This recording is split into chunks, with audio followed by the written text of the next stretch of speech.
to this week's Herbal Time Out with Amy the Herbalist. I'm going to show you guys this week how to make a all-natural, chemical-free bug spray or bug deterrent if you want. I am headed out to go watch some friends play at Music in the Park in downtown Huntsville. And I'm not going to sit out there all night and get eaten up. Nope, they love me. So what am I going to do? I'm going to make some all-natural, chemical-free bug spray and take it with me, right? You know, when you pull it out, everybody's going to say, spray me, ah. Make your own. It's so much cheaper and so much better for yourself. Why do we make all-natural, chemical-free bug spray?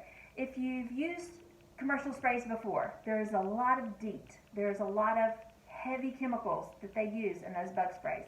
There is a time and place for them.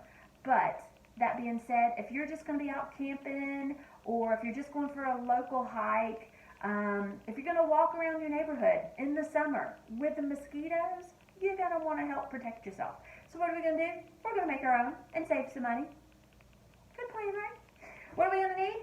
You're going to need your cute favorite little bottle. You're going to need, this is a 16th ounce glass bottle. I love it. It's got a rubber bottom so it doesn't slide all over the place.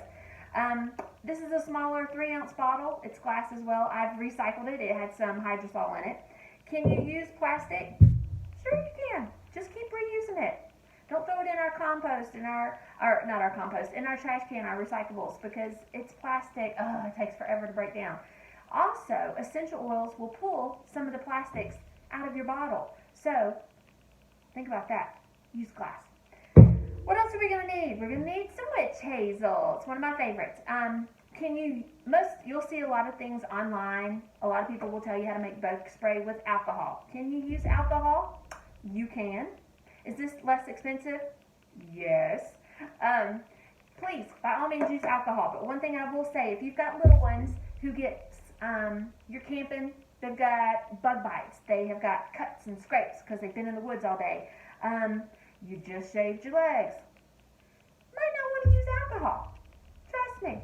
If you do, you won't do it again. Witch hazel. It's softer, it's calmer, it's smoother. It feels a lot better on your skin. It's much more soothing.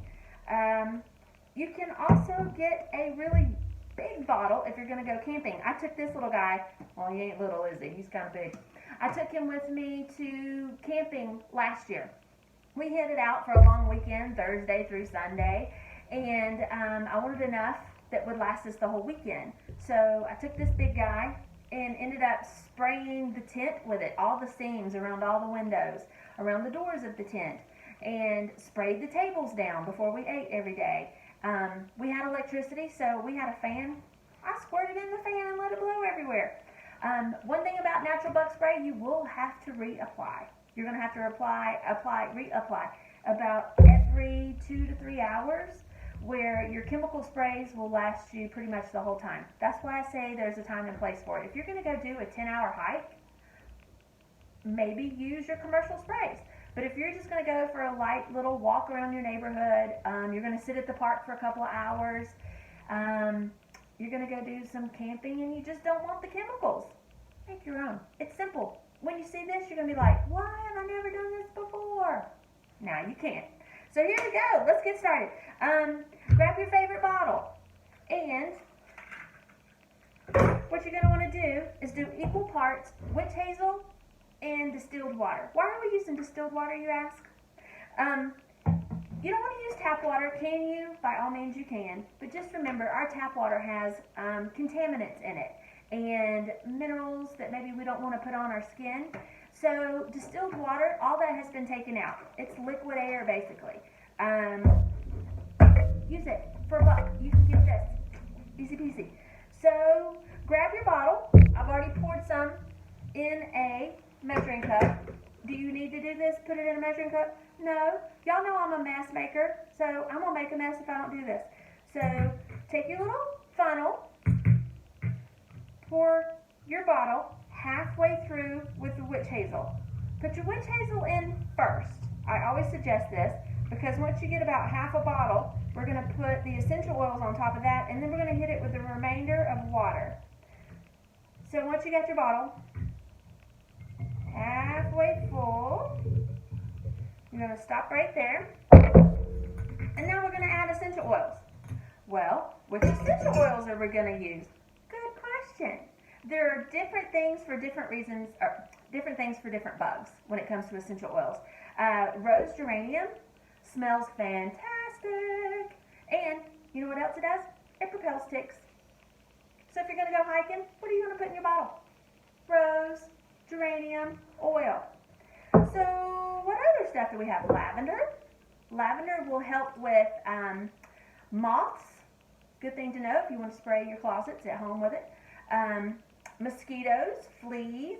They also attack biting flies. Biting flies do not like lavender.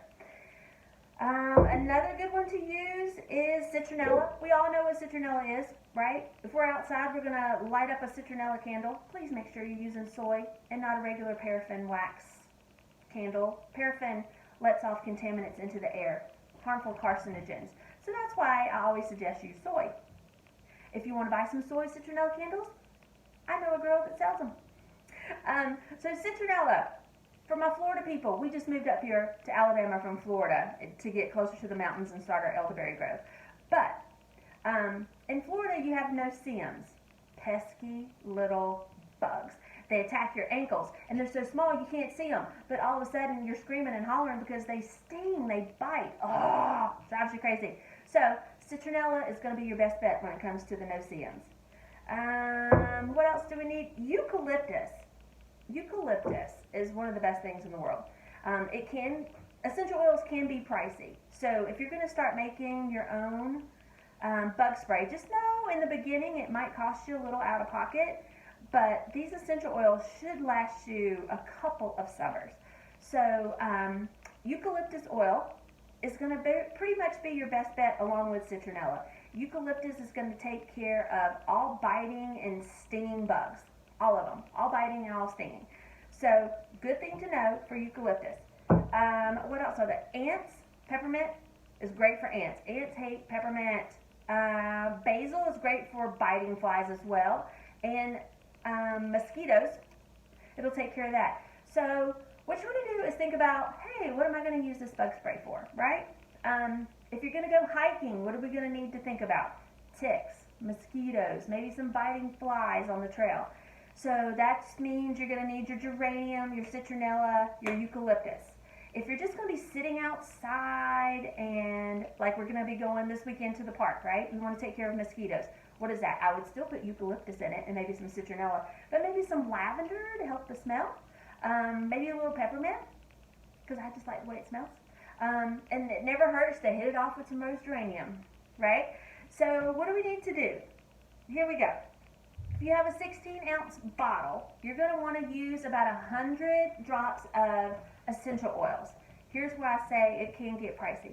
So to make this bottle, when we're done, a 16-ounce bottle, it's going to cost you about $4 or $5 with essential oils, witch hazel, distilled water, and essential oils. So if you were going to go buy a commercial brand with DEET, those are going to run you about $7 or $8 for a spray. If you were going to go buy green all-natural bug sprays, that's going to run you $10, $12, $15 for some of them. So instead of spending that money on all that other stuff, you can just make your own, right? And especially if you got a cute little bottle. So we've already taken our bottle. We filled it halfway full with witch hazel. What are we going to do next? We're going to take our formula. Think about your formula. What are you going to do? I'm going to go hiking. So in my 100 drops, I want to make sure the majority of my blend is eucalyptus and citronella, right? So I would say out of 100 drops, I would do maybe 30 eucalyptus, 30 citronella. So what is that, 60? I hate math, y'all. So we're up to 60. So then maybe 20 of lavender, 20 of rose. Rose might be a little strong if you do 20, so maybe 30 of lavender and 10 of rose, because it is very potent. And if you don't like florals, you are not going to like that. But it is one of the best things for ticks. So you always want to make sure you get some in there. So what do? We take our little tops off of our essential oils, and we just count them. 1, 2, 3, 4, 5, 25, 26, 27, 28, 29, 30. Right? 30. And then you add your next blend. Add your drops in that one till you get to 100 drops. Right? So now your bottle has your essential oils in it. Now what are we going to do? Y'all, you know I'm going to make a mess. I do it every time. You're going to put your little funnel in, and then you're going to fill your bug spray to the top, almost all the way to the top, never to the top. You always want to leave room to shake your bottle. You want to fill it to the collar of your jar. What is the collar, Aim? What is that? It's where your bottle starts to round out. I don't know if you can see that, where the little bottle rounds out. That's called the collar of your jar. So you just want to fill it to here, never to the top. You got to leave room to shake it. So you put your little top on, and you're always going to make sure you shake it before you use it. Every single time. Every time. Don't miss doing that. And why? Some of the essential oils are lighter, some of them are heavier. And what happens is the essential oils will float to the top or the essential oils will fall to the bottom. So just giving it a little shake before you squirt it every single time is the best thing to help keep it blended. Well, that was easy, wasn't it? So now what are you going to do? You're going to put a little label on it, and you're going to say, bug spray date, okay? I usually use blue painter's tape. Why? Because it comes off easy if you need to wash your bottles. That's it. That's the only reason why I use it. You can see in my apothecary, I've used blue bottles over here on my tinctures because I'll take them apart. But can you put a cute little label on it? Of course you can. All my cricket folks out there, make yourself a cute little label and just put it on your little bottle. But do you have to? Nope. Painter's blue tape, and then guess what? Before you rinse out your bottles and wash them, it's that easy. You don't have to worry about getting the chemicals off, chemical spray cleaners off out of your cabinet and trying to get the sticky off. That's what I'm trying to say. You know I get tongue-tied. I shoot these videos one time. That's all you get. I'm not reshooting it.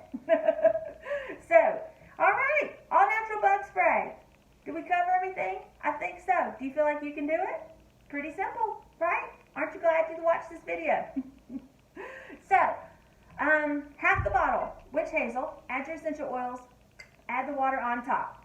Label it and use it. Make sure you get everything. Your shoes, your skin. This is safe to go on your skin.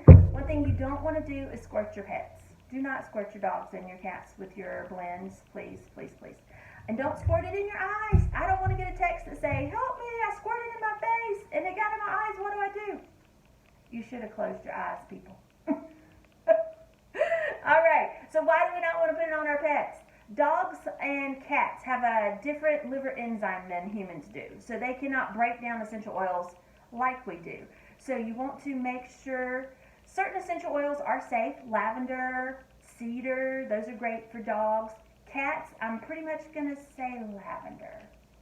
I wouldn't use anything else around a cat. So just know if you're spraying this in the air around you, if you're outside, you're fine. But if you're spraying this in your house and your dogs and your cats are in there, they're going to get it. They're going to inhale it, and it's going to go into their bodies, and their livers aren't going to know what to do with it. So please, please, please just make sure that you are safe with your essential oils. They are extremely concentrated blends of flowers and herbs. So just be careful, okay, with essential oils. And if you have any other questions, feel free to reach out to me. Call me. I'm on Facebook and Instagram. So that is this week's Herbal Time Out with Amy the Herbalist. I hope you enjoyed it. And hopefully, hey, if you guys make it yourself, call me and let me know how it works. I'd love to know. Have a good weekend, everybody. Take care of yourself and take care of each other.